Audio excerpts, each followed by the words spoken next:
Locked On Podcast Network presents Locked On Sports Today. We got a quintessential AFC North football game on Thursday night, a snow game. Also, the Packers have a chance to exorcise postseason demons in the regular season. And does anyone want the 7th seed in the AFC playoffs? Today's episode is brought to you by Game Time. Download the Game Time app, create an account, and use code LOCKEDON for $20 off your first purchase. Terms apply. Download Game Time today. What time is it? Game Time. I'm Peter Bukowski, starting your day with the can't-miss stories and biggest debates in sports. You're Locked On Sports Today. Searching all major sports. Found. Let's start with the biggest story. Weird things happen on Thursday night football. Weird things happen in division rivalry games. Weird things happen in the snow. A weird thing happened to the Pittsburgh Steelers on Thursday night. They lost to the Cleveland Browns 24-19. Chris Carter from Locked On Steelers joins me now. And Chris, this is a team that was fighting for the number 1 seed in the conference and found itself in a dogfight with a team that had just won 2 games all season long to this point. What is the biggest reason why this game did not go to script?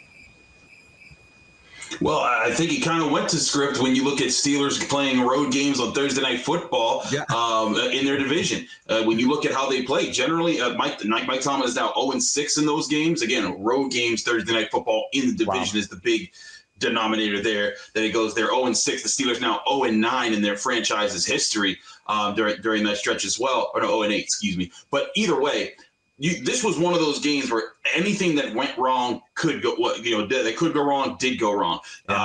Missed opportunities. They go for it on 4th down twice. The one 4th down, Justin Fields is on the field. If he just cuts to his left, it's a touchdown. There's no Brown in sight, and he runs to the right where everyone is, and he just chose the wrong way on that direction. And then, just wrong moments, wrong plays. Thought there were some questionable moments at best. George Pickens breaking open for a touchdown, just gets tripped, and there's no flag there in that situation. Several moments where I felt like there were just questionable calls that went one-sided.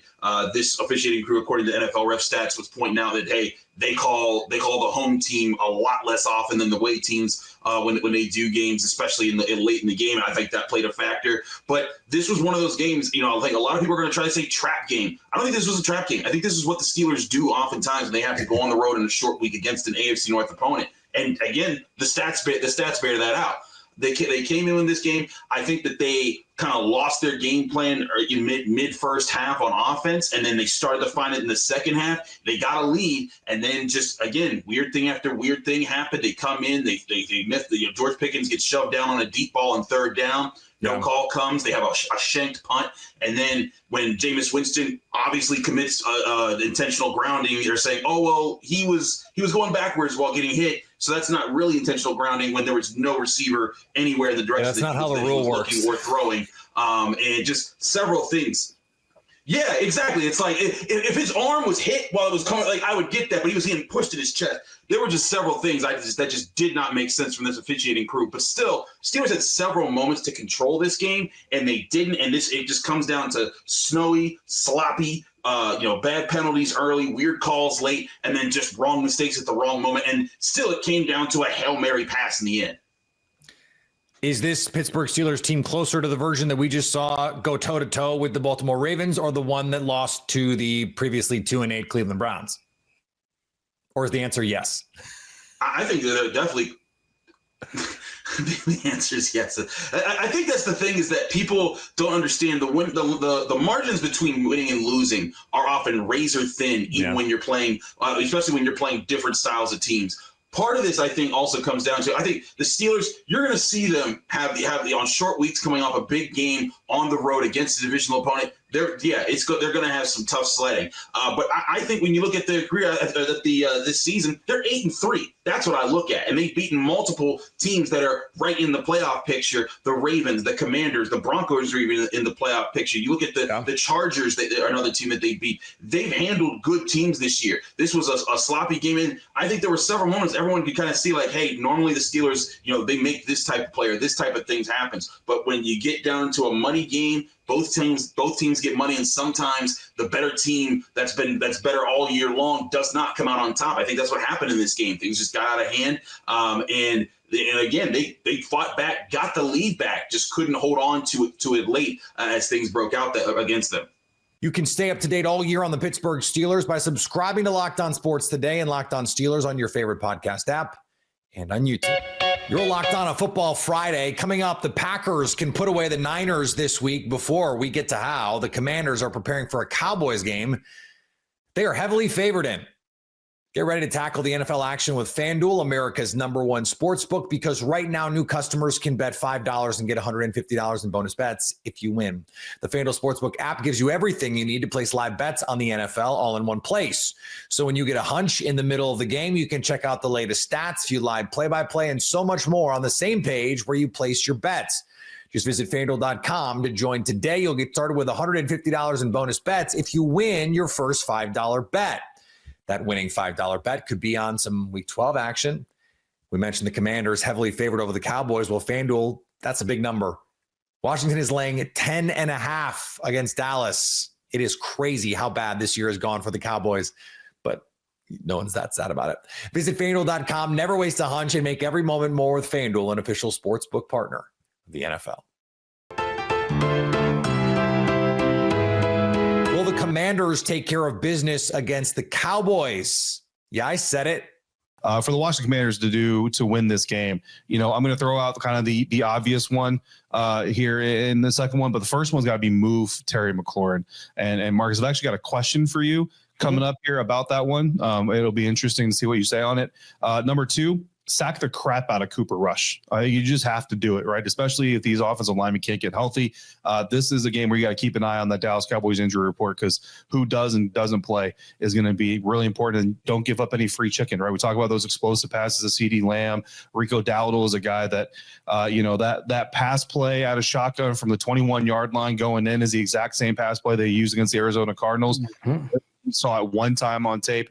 Told my listeners, if the Cowboys get to the 21-yard line, watch out for this play. It's the exact same play they pulled off, and I can't believe they pulled it off. Don't give up any free chicken, anything that you can easily scout against. And then third, time of possession, man. Ground the game.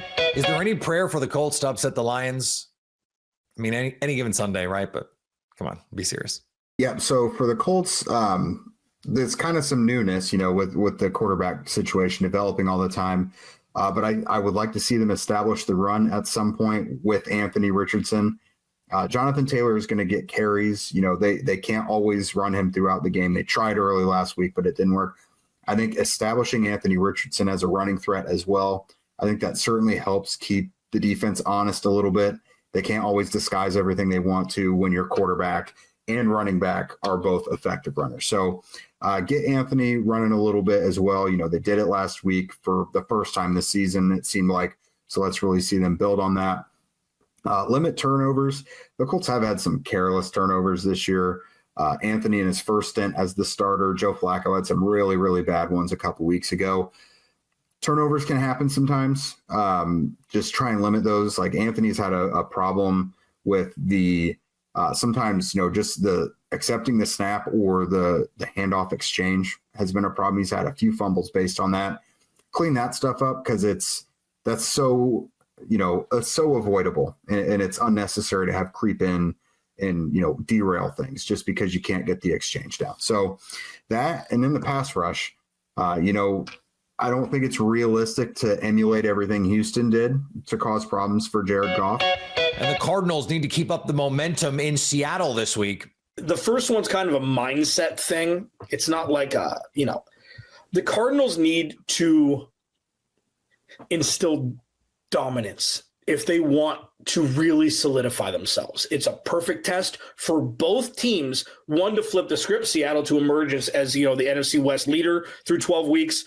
And for the Cardinals to really be like, listen, this isn't 2021. It's not 7-0, 10-2, and then not winning the division that year after having a 3-game lead with like 4 to play when Cliff Kingsbury was the head coach. It's a new team. It's a new organization. They're the Detroit Lions light. This is that the Cardinals absolutely must do if they want to continue the momentum.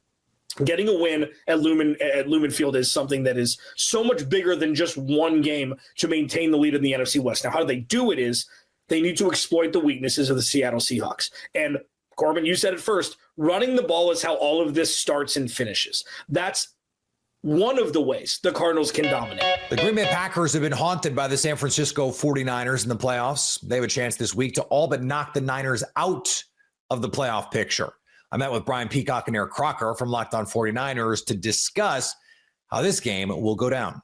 You were making a point that I wanted to get to, that this 49ers team, they still have that perception, certainly from fan bases. I don't know about how they feel in the locker room.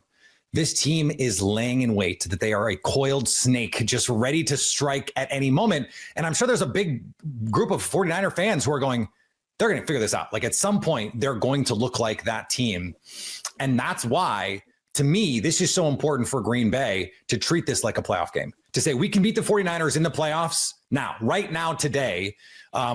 Sunday, because you go 5-6, you can't make the wild card at 5-6. It has to be in the division, and that gets tough. If the Cardinals win, now you're 2+ games back of that team. That makes it really tough here. Are you guys expecting the 49ers to show some sort of renewed fight given that their season is on the line? Or were you expecting that last week in a divisional game and the week before that and the week before that?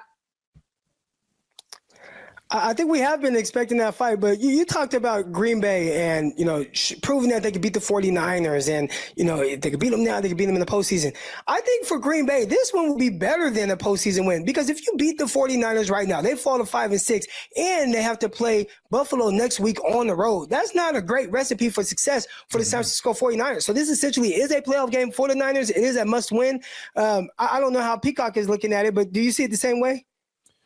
Oh, absolutely. The playoffs start in November for the 49ers. This is a playoff game. I think that's the way they have to treat this against an NFC opponent.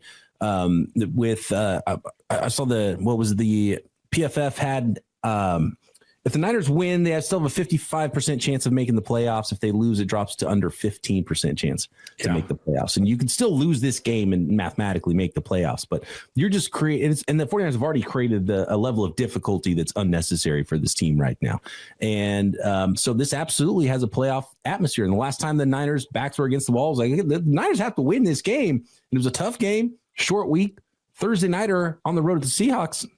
And they whipped up on the Seahawks. And I'd expected the Niners to kind of be that team. It's like, all right, November, post-bye, Shanahan teams have been really good. They're going to flip the switch.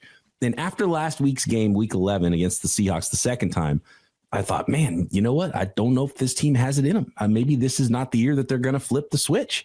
And which means they're going to flip the switch now against the Packers because it's the Packers, and because that's what Packer fans think. 100%. That's what Packer fans are thinking right now. Like they're going to show up again. And you know what? You know what will happen? You know what will be funny is the 49ers. If the 49ers beat Green Bay this weekend, and then still miss the playoffs, because it'll be like, well, we still own you guys. Like that'll be the thing that 49ers fans will get to say all offseason, which will be true. Like there will be no defense for that. That's the problem if you're a Packers fan. So like. The optimal thing to happen for Green Bay is to win this game on Sunday and for the 49ers not to make the playoffs. What will be annoying, believe me, is if we have to do this again. If we're sitting here in January, regardless of what happens this weekend, if we're sitting here in January going, well, the Packers travel to Santa Clara on a wild card weekend, like that is going to be maddening for Packers fans. I'm telling you right now. So there are going to be some tight sphincters at Lambeau Field if the 49ers come out and go up 7-0, because it's going to feel like more of the same. And I think if you're the 49ers, that's why starting fast is going to be really important, because you are going to have a very emotional Green Bay team and a crowd late afternoon. It's going to be chilly, low 40s in this game. So they're going to be bundled up. Those gloves on the hands, not quite as loud cheering. Stay up to date on the Green Bay Packers and San Francisco 49ers all year long by subscribing to Locked On Sports Today, Locked On Packers, and if you have to, Locked On 49ers on your favorite podcast app and on YouTube. Coming up, does anyone want the 7 seed in the AFC? The final spot in the AFC wildcard picture is up for grabs. Like almost literally. Even the Bengals, who've had a dismal season, remain alive for it. The Colts have no idea who they should start at quarterback, and they are in the picture. And then there's the Broncos and the Dolphins. So who's going to take it? Our AFC hosts discuss on the recent AFC Squad Show. That Cincinnati defense, Joe Burrow is so good, and Jamar Chase is so good, and they get T. Higgins back. But the defense is just so bad. And the Chargers get out to that huge lead, and then Joe Burrow does what Joe Burrow does. He gets the Chase connection going, the Higgins connection going.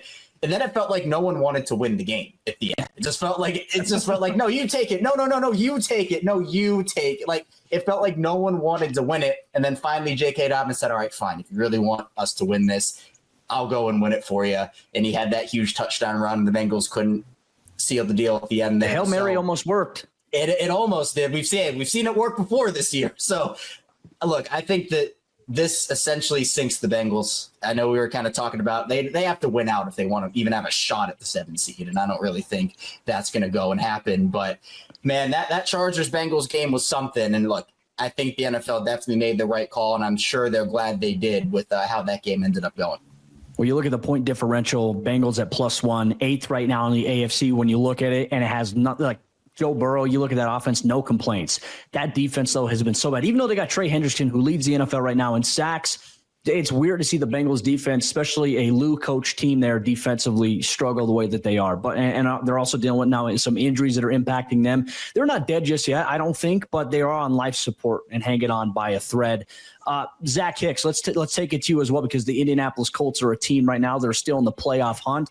There are a lot of questions. Hey, we're benching Anthony Richardson. We're going with Joe Flacco. 2 games into it. All right, we're going back to Anthony Richardson. There's been some ups and downs from this Indianapolis team. When you look at their point differential, -14. They're 9th right now in the AFC, right behind the Bengals. What is going on with the Colts? A lot of things are going on with the Indianapolis Colts, but honestly, it could be a lot worse. I mean, when you look at the hierarchy of the AFC right now, there are essentially 6 teams for the playoffs that are pretty much locked in. And then you have a group of 2 to 4 teams fighting for that final spot. Your Denver Broncos, my Indianapolis Colts, and then you can maybe say the Miami Dolphins and the Cincinnati Bengals can be a little frisky there, but it really comes down to the Colts and Broncos, I think, for that final spot. And they have a big playoff game coming up here in a couple days.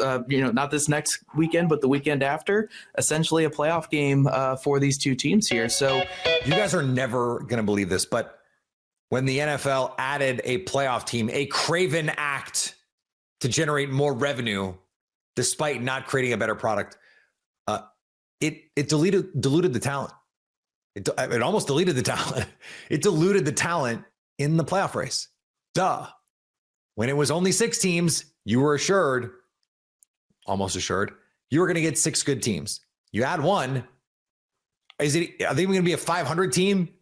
But we know in the NFL, we heard it from Chris Carter early, the line between a really good team and a really bad team can be 2 plays in a game, 3 plays.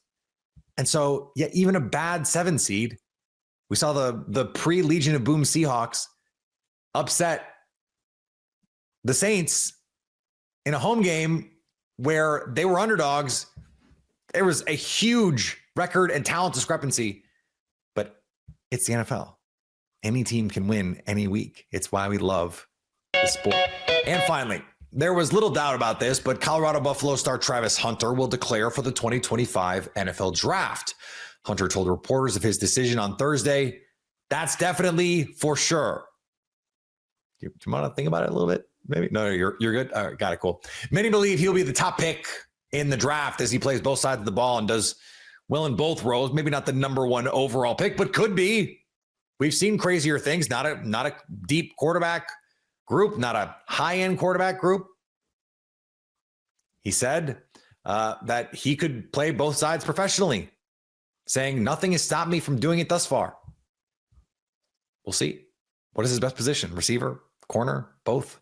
If you're catching this episode after hearing your favorite Locked On show, make sure to subscribe to Locked On Sports Today on YouTube or wherever you get your podcasts so you never miss an episode.